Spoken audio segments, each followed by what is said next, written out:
that if the government isn't regulating it or doing it for you, that that disaster is looming. Yeah, and that's the trouble, is because people are so intimidated by authority. We are taught from a very early age in this country, one of our greatest strengths is that we are so polite, but it's also one of our greatest weaknesses.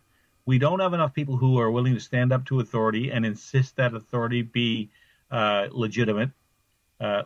Just as an example, if you're playing, Little League Baseball, what are you told? Listen to the coach. If you're playing hockey, what are you told? Listen to the coach. If you go to school, what are you told? Listen to the teacher. If a cop puts the lights on to pull you over, what do? I'm not suggesting you shouldn't, but I mean, it after a while, all these things pile up, and it becomes a mindset in general, not just in any one specific case. Like, I'm not normally a miserable person to deal with, but that doesn't mean I'm just going to, bow down to authority just because it shows up and says you must. Because I'm going to ask, says who, and what is the legislation that you're using to do this? And if I don't get an answer, then I'm going to get maybe not belligerent, but then I'm going to get a little bit harder to deal with, because I don't believe I don't have any problem with the authority of government as long as they're using it properly.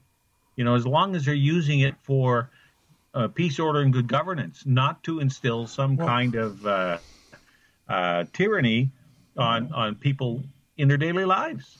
Well, I don't think, again, in fairness, Nick, I don't think it's, not in fairness, I don't even know why I said that. I think the problem actually is, again, far deeper. Because you're a fair guy, Joseph. Maybe I haven't, I've been too soft on this.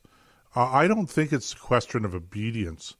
I think it's a question of brainwashing, where we believe, okay, it's not that we follow authority. That in itself may be a problem. But what we're really talking about in my mind here is that in a society that has been created where the people believe now, rather than believing in themselves, rather than seeing a problem and believing that together as a community, as neighbors or whatever, they can come together informally and solve the problems, okay? Rather than believing in themselves and their ability to solve problems independently, they believe that the government must step in, and that without government intervention and the authority that's attached to government, that problems can't be solved.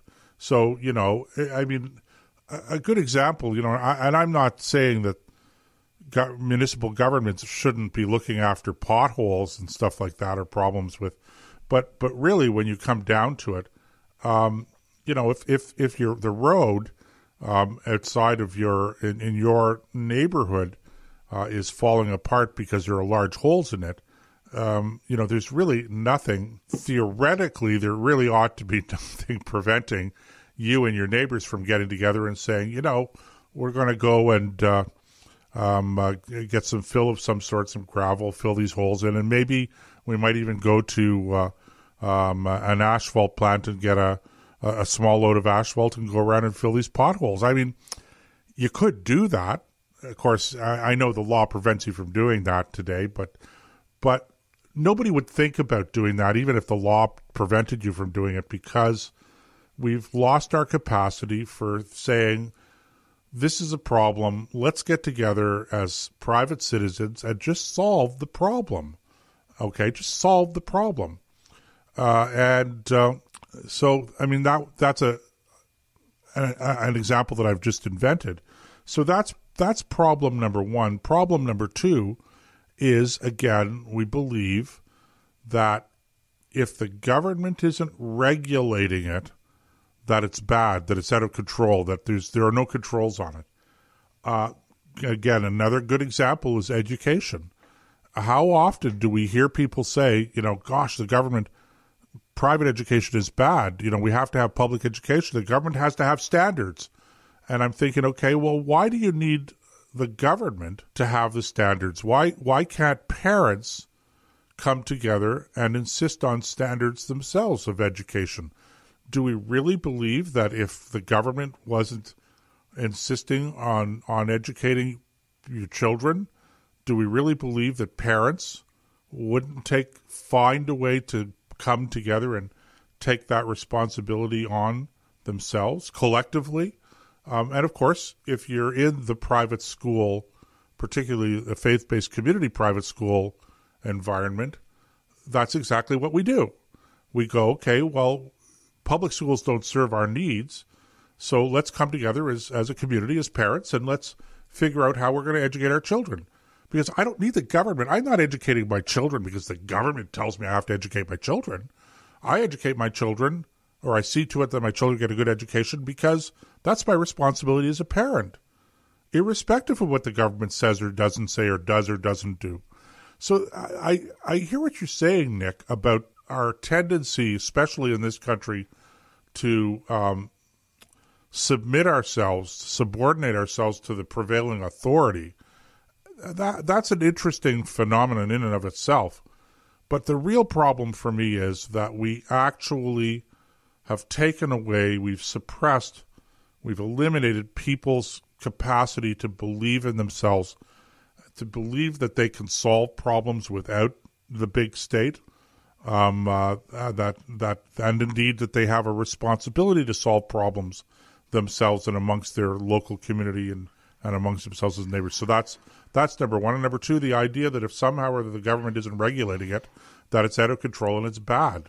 Yeah, well, that is a long way of asking the same question I've asked numerous times: is why does a barber need a permit from the government? Exactly. It's the same thing in a nutshell, because a barber doesn't need a permit from the government. The government insists you buy one. It's another form of taxation and control.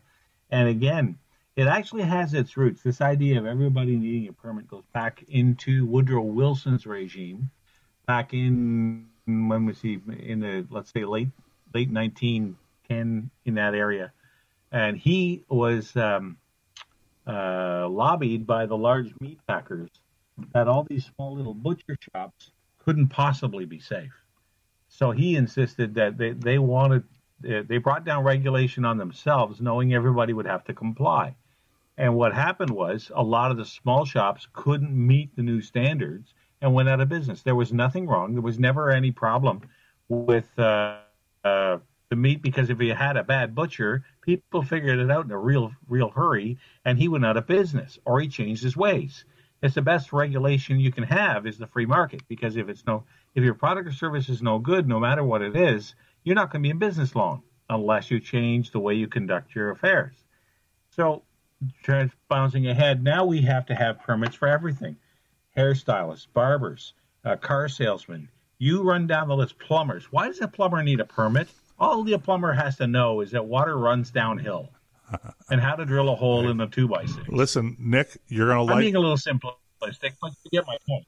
Well, you're going to like what I have to tell you. So we're looking at doing a little bit of work around our kitchen, and we had a contractor in to give us some feedback and some pricing and that.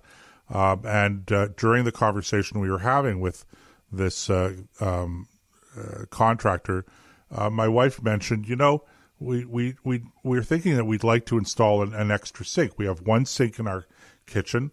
We'd like to have two sinks. And the contractor said, well, he said, I don't know if you really want to do that. And so I asked, well, why not? And he said, well, because we'd have to have a permit for a new P-trap. And I said, what? A permit for a new P-trap. And I said, you have to have a special permit for a P-trap? He said, yeah, the municipal government wants to know when we're installing P-traps. And I said, okay, so what's the permit cost? He said, $2,500. What?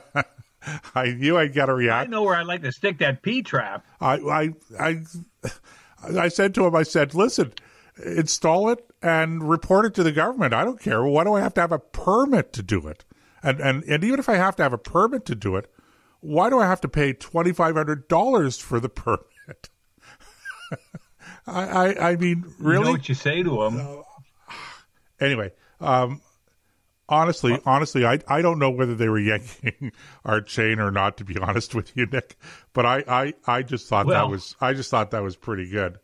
Marin says, here's $50 put it in a P-trap. Put it in without permission. See, now Marin and I are on the same wavelength. Because I'd have said, look, you got her $50. If a P-trap happens to fall on the back of your truck, don't come back looking for it. I could probably, there's probably a jail sentence attached to doing it without paying for the permit. Nick, we have to. We're having too much fun here now. We have to go for a break. Okay, we're over time here. All right, we'll take a break. So we'll be back here on the Nick and Joe Show. All right, on ThinkRadio.ca.